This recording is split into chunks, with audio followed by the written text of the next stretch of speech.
brought down.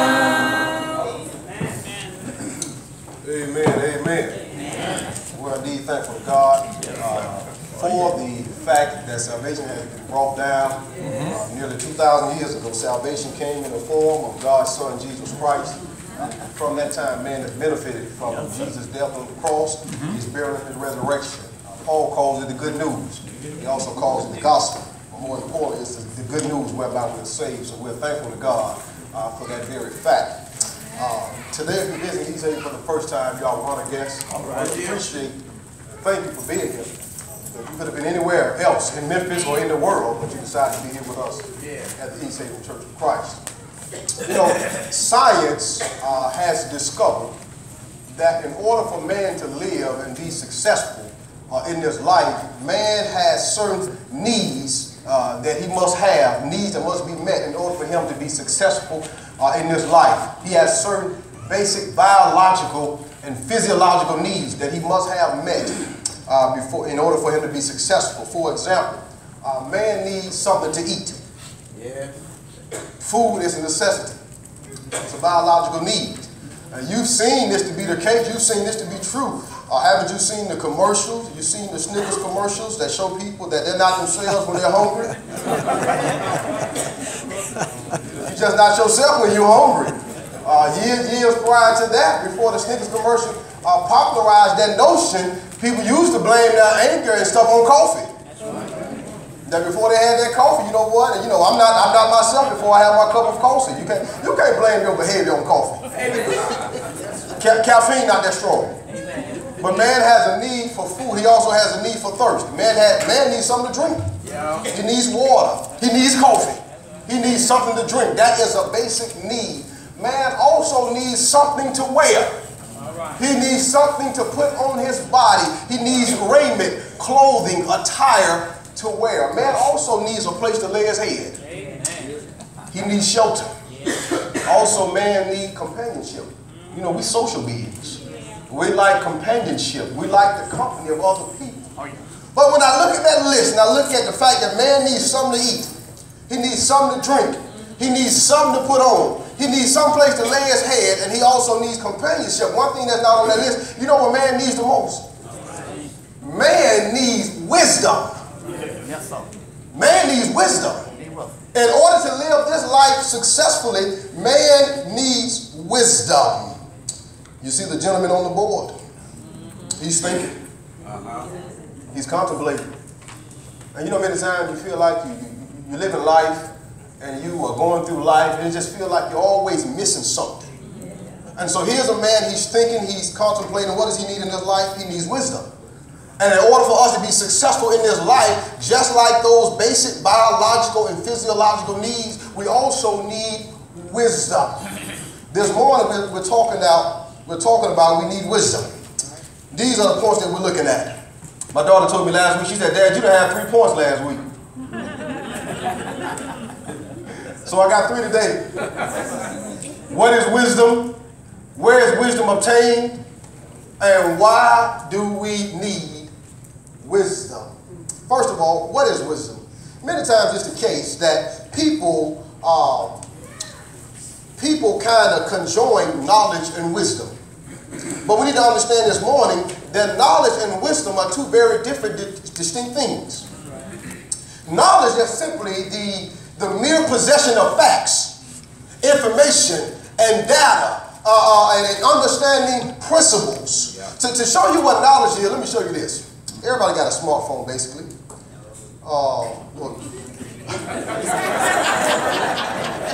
Well, you need to get one.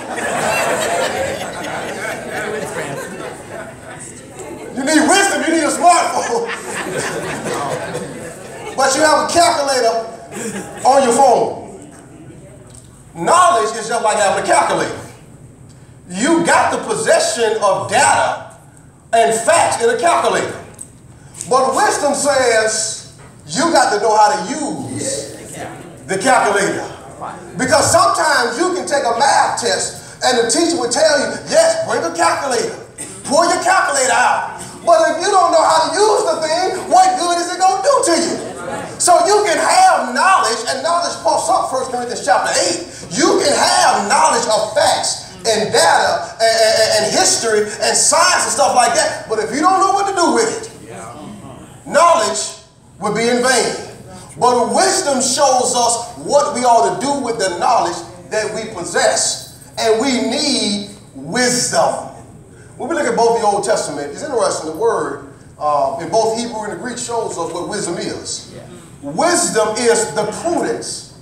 It is the skill in war, also in ethics. It's the skill in the management of affairs. It's the skill also in religion. When you get to the New Testament, when you look at the Greek term is Sophia. It is skill. It is intelligence. It is supreme intelligence. It's the skill in the management of affairs. So as you live every day, don't be like a young Forrest Gump. A young Forrest Gump said, stupid is as stupid does. You can't be like that. You can't go through life like that. You need wisdom to make it through this life. Well, what is wisdom? Wisdom is simplified for us. Look at Proverbs chapter 1. Proverbs chapter 1. Proverbs chapter 1, verses 1 through 3. Matter of fact, the entire book of Proverbs is dedicated to the understanding, the comprehension, and the reception of wisdom.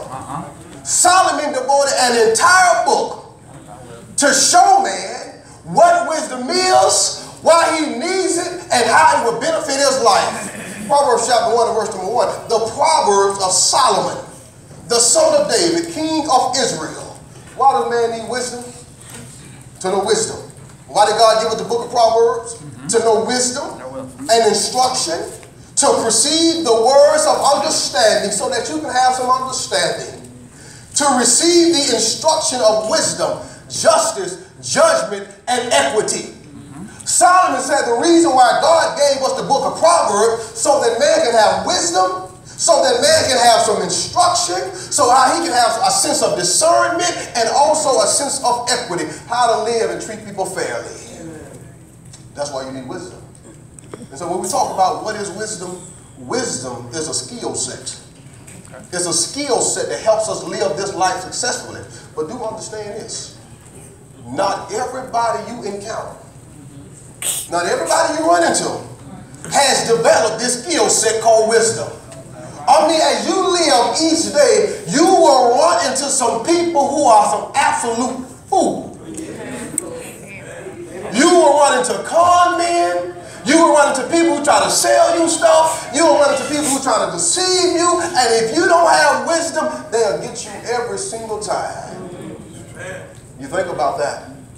Why it's so necessary? What is it? It's a skill set. This morning, do you have that skill set? Do you have wisdom? Do you have the wisdom of God?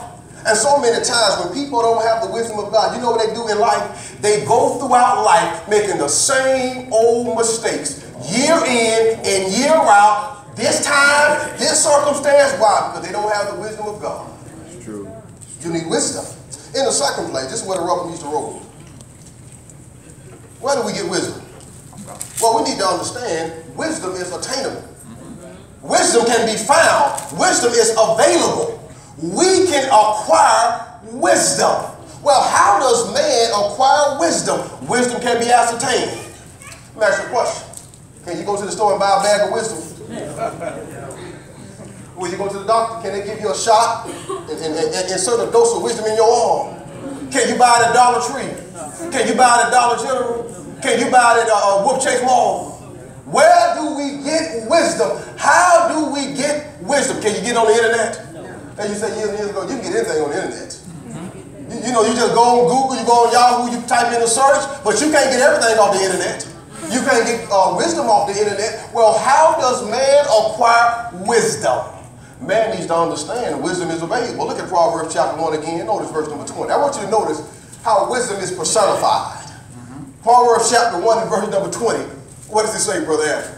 Wisdom cries without. Wisdom cries without. Where is she? She utters her voice in the street. Wisdom is in the streets. Wisdom cried out. Wisdom is in the street. Wisdom is right there at the intersection, right here on Chulahoma and Shelby Drive. Right there on the intersection. She on 240. She on 55. She on 78. She out here in the streets. She's where man can be found. She's where she can be found. Man can have wisdom. Read on. She thrives in the chief place of the concourse. Wisdom is in the chief place of concourse. In other words, wisdom is every place that you go. She's at the FedEx Forum. Wisdom is at the Liberty Bowl. She's at the Pyramid and Bass Pro Shop. Wisdom was at the game yesterday when Memphis beat Furman. All right. I mean, wisdom is everywhere. She's at the mall. She's at Walmart. She is at Kroger. She is at Target. Wisdom is everywhere man resides and where man goes. Wisdom is crying out in the street. She's everywhere the chief concourse of places. But as you frequent those places, are you learning? Are you gaining wisdom? Read on. The Bible says, in the open of the gate, in the city, she uttered her words, saying, how long, ye simple ones, will ye love simplicity? The word simple, that means to be naive.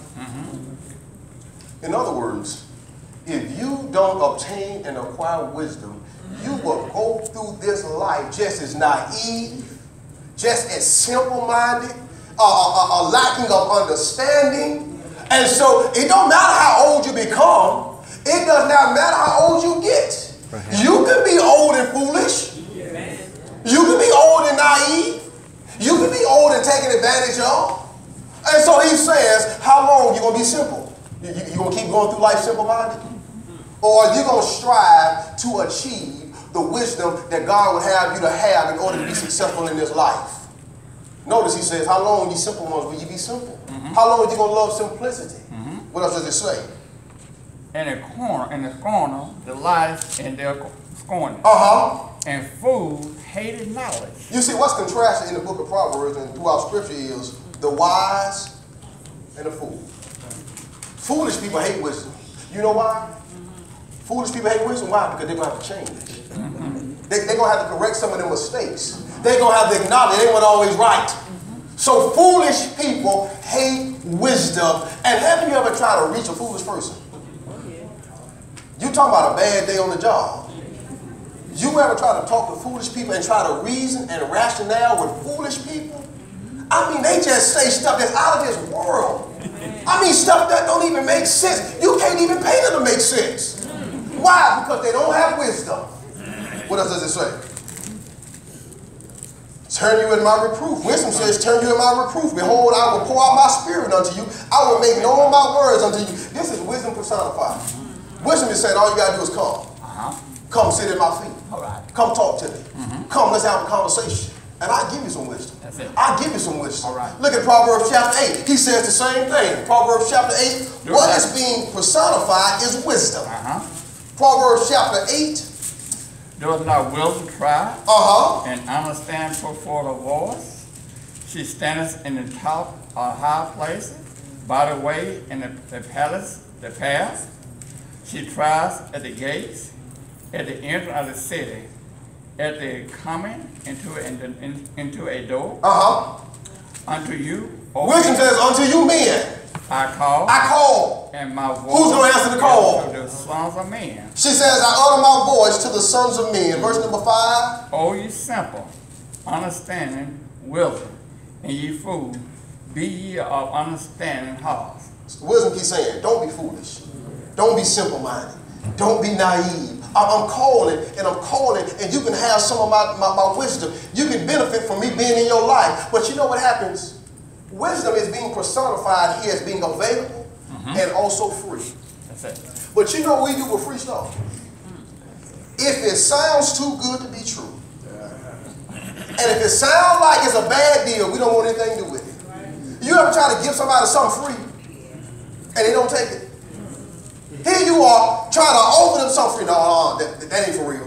No, that's a scam. And here's wisdom saying, I'm free. I'm available. I can be a part of your life. I can help you out. But we're telling wisdom, you know what? It's a scam. You know what? That's not true. That's not real. And yet and still, you will go through this life without wisdom and be just as naive and simple-minded Solomon is talking about. Yeah. He says, don't go through life like that.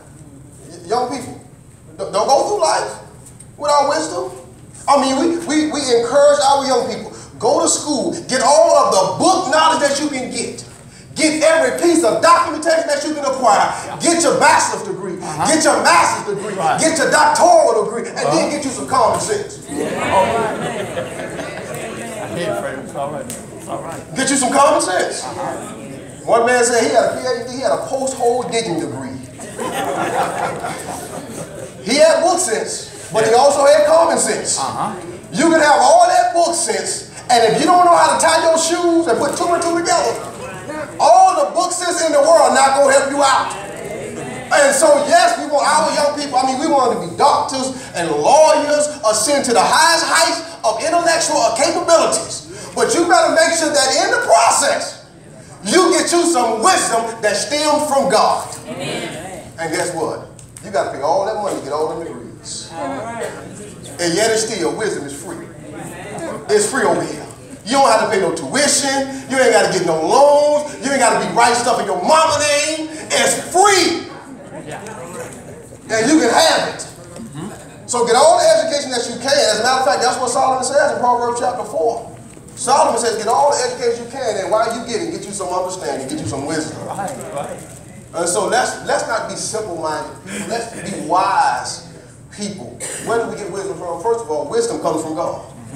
Look at Colossians chapter 2. Wisdom comes from God. If you want to know why it's important to have wisdom, do understand. If you want to be like God, you need the wisdom that stems from Him. Colossians chapter 2, begin at verse number 1. For I would that you know that great conflicts I have for you and for them at Laodicea. And for as many as have not seen my face in the flesh. Paul was writing to the church of Colossae, and Paul says, you know, you all are going through some difficult times for this great conflict for those in Colossae and also Laodicea. As many as have not seen his face in the flesh. But Paul prays in verses 2 and 3, he prays in verse number 2 that their hearts are knitted together and that they have the reassurance of love and of comfort. But then in verse number 3, he also prays that they get the wisdom that's hid in God, in whom are hid all the treasures of what? Of wisdom. All the treasures of wisdom and knowledge. You see, wisdom is in God.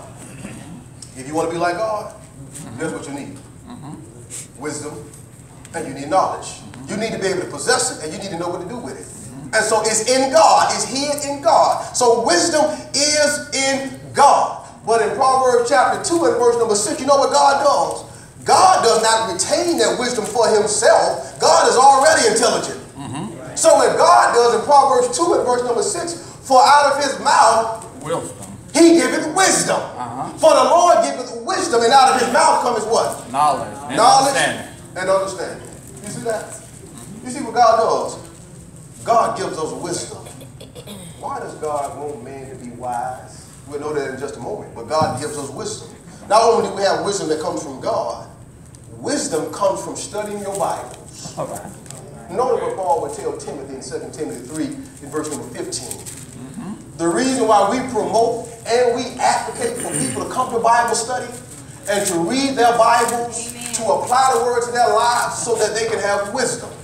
2 Timothy 3 verse number 15, Paul reminds Timothy, and that from a child thou hast known. Thou hast known what? The Holy Scriptures. The Holy Scriptures, which are able to do something in Timothy's life. Not only in Timothy's life, but in all of our lives. The Holy Scriptures are able to make thee wise. To make thee wise unto salvation through faith which is in Christ Jesus. The reason why God gave us his word, so that we can read his word and we can learn from his word. This is what we should do. This is who we should be with. This is what we should avoid. So that man can have wisdom. And so the reason why you ought to read your Bible for nothing else is so that you can be wise. It's all right. It's all right. Stories are told of people who grew up in the 40s and 50s who didn't go to school, but they can read the Bible. All right. It's amazing. Many people never finish the 12th grade, but they can read the Bible. Yes. They can have God's knowledge and God's wisdom Because they read what God said. And why? Because they understood that wisdom was in God, and they wanted to know God, to be like God, to treat people like they were made in the image of God. So they read his word and they acquired God's wisdom. I just want to remind you this morning, you need wisdom. Let's not go through this life, you know, buying every bag, every pair of shoes, every car that comes out. We get all of the material things in this life, the best that this life has to offer, and we never ever obtain wisdom. We need wisdom. We need God's wisdom. But then, why do we need wisdom? This is why we need wisdom. We need wisdom for a variety of reasons. We need wisdom in order to be able to maneuver and navigate through the complexities of this life. You live, and you just keep living. This life is difficult. This life is hard. And this life is complex. And if you try to live this life and you don't acquire the wisdom that comes from God, you're going to have some problems, my friend. All right, right. And so we need wisdom for a variety of reasons. First of all, we need wisdom, first of all, just to deal with everyday folk. Yeah. Yes. You need wisdom just to deal with people. Because people bring one thing, they bring their problems. They bring their baggage. They bring all of their history by the time you meet them. You know, by the time you meet your co-worker, and she or he is talking all reckless and all crazy, do understand it's a whole lifetime of that stuff that's been in their life. And they meet you on the first day of your new job, and they bring all of their baggage, all of their history, and they want to come and take up residency right next to you on your first day of your new job. So how you going to deal with them? You got to deal with them out of wisdom, or with wisdom. See, wisdom, what wisdom does, wisdom helps you deal with people, first and foremost. Look at Proverbs chapter 26, verses 4 and 5. When you look at this, it's not a contradiction if you understand what Solomon is saying. Proverbs 26, 4 and 5, notice what he says. Answer not a fool according to his folly. Let thou also be like unto him. Answer a fool according to his folly, lest he be wise in his own concept. See, some people say, see, right there. You see right there? The Bible is a contradiction. It contradicts itself. Now will you understand the sense in which he was talking about. In Proverbs 26 and verse number 4, he says, when you deal with people, specifically fools, you don't have to try to chase their rabbits. You don't have to try to answer every single thing that they talk about. You can't. Because they talk so crazy.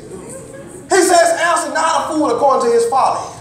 In other words, you know when you're dealing with foolish people, and they're just talking so reckless and so crazy, just talking outside of their neck, talking outside of their head. You're like, what are you talking about? Do you even understand what you're talking about? And so when you talk to that kind of person, because you can never ever reach them in their foolishness, in their folly, he said, you ain't even got to answer them. But in Proverbs chapter 26 and verse number 5, they can talk long enough where you got to say something. That's what verse 5 talks about. I mean, at some point, you're going to have to say something. You're going to have to shut them down. So in verse number 4, you may not be able to reach them in their foolishness, but at least you're going to say something. We're going to shut all this up over here because you ain't making no kind of sense. And so he says in verse number 4, don't answer him. But in verse number 5, answer him. But don't answer him according to his folly. You see that? You see why you need wisdom? You need wisdom to deal with people. Don't you need some wisdom to deal with some folks in your house? Some folks in your family. You might not want to admit it. We know we got people in our families, foolish people, who talk crazy. So in order to deal with people, guess what you're going to need? You're going to need a dose of wisdom.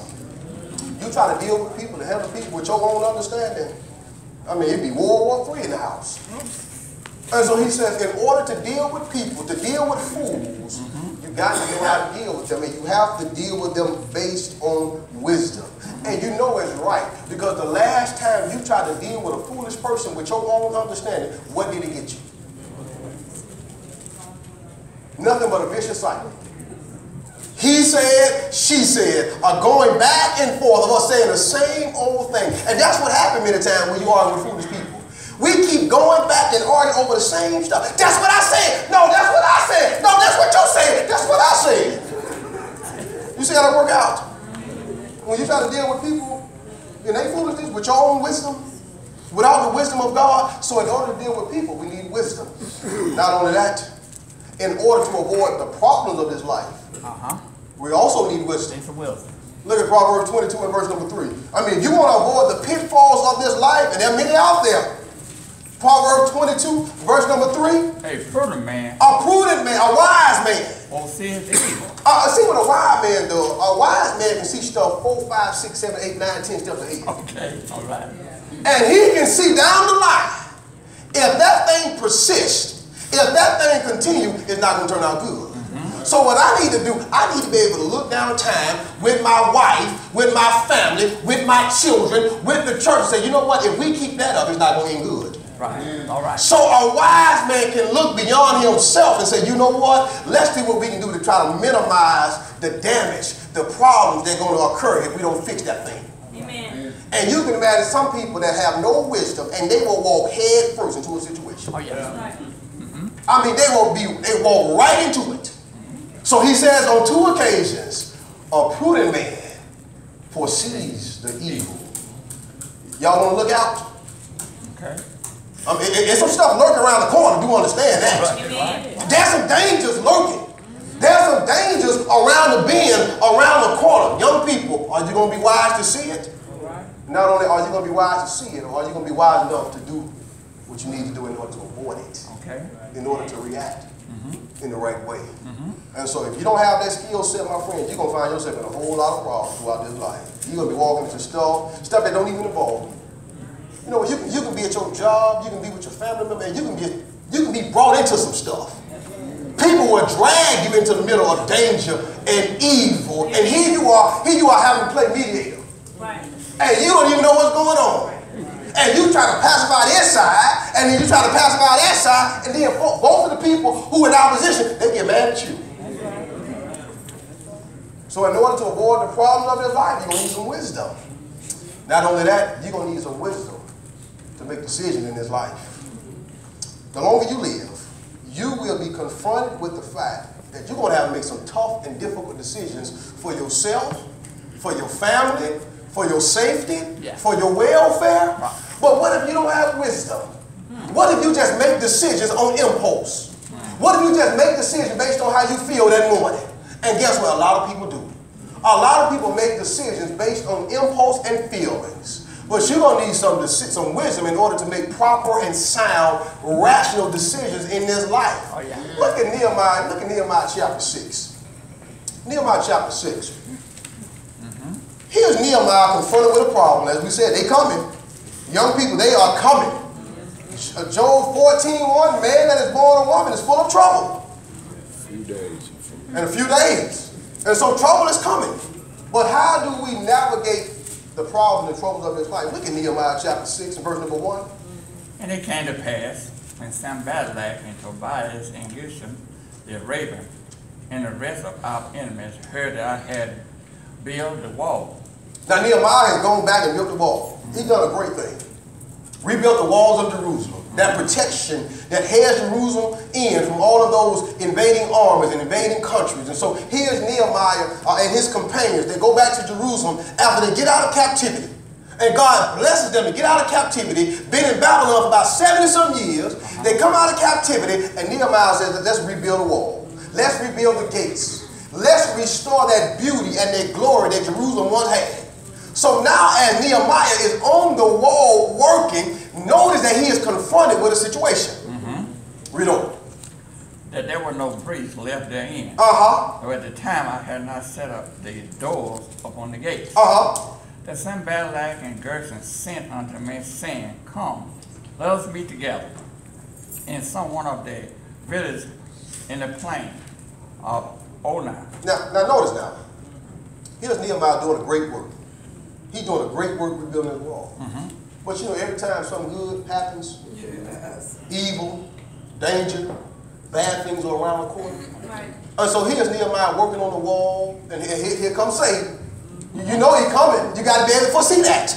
You know he's coming. If something good is going on, best believe something bad coming around the corner. And so here is Sanballat and Geshem. They are trying to hinder Nehemiah from completing this wall. Oh, yes. And they tell Nehemiah, let's go and meet in the plain in the valley of Ono. Ono is about 30-some miles northwest of Jerusalem. Okay. Number one, let me show you how foolish people are. If we need to talk, why do we need to walk 30 miles? We can talk right here. Yes. Yes. We can talk over lunch. We can text each other.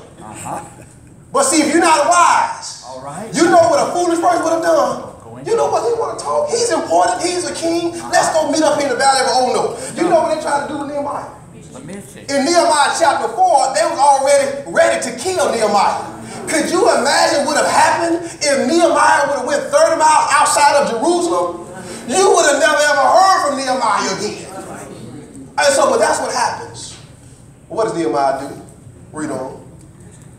And I sent messages unto them saying, I am doing a great work. I like Nehemiah. Nehemiah said, number one, you need to understand, I'm doing great work. Number one, I ain't got time for all the petty stuff. And that's what foolish people want. Foolish people want you to stoop down on their level.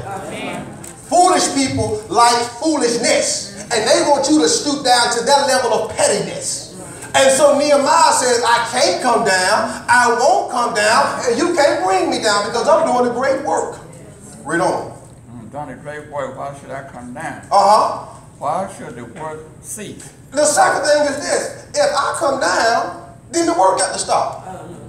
I mean, do you understand, when you give fools the time of the day, guess what? There's other stuff that's stopped. The work is stopped. Progress is stopped. The duration and the direction of the church is stopped when we have to stop and deal with foolish people. Progress and advancement stops. It comes to a halt. Read on. Yet they sent unto me 4 times after this law. Now I want you to notice now. And I answered them all the same manner. 4 times. You know why? Because Satan is persistent. He is relentless. He will not stop until he gets you to fall, until he gets you to trip. And so, because Nehemiah had enough sense and enough wisdom to know that if I go down there and I go to that plain and I go to that valley, you know what? The work is going to stop, the wall won't be rebuilt, and God knows what's going to happen to me. But guess what? He needed wisdom in order to make the decision. You know what? I'm not coming down. And to show you how prudent Nehemiah was, Nehemiah didn't even go down there and talk to him. He sent a messenger. Why? Because he was doing a great work. Do understand, if you faithful to the Lord and you faithful to his cause, you're doing a great work. You don't have time for foolishness. You don't have time for pettiness.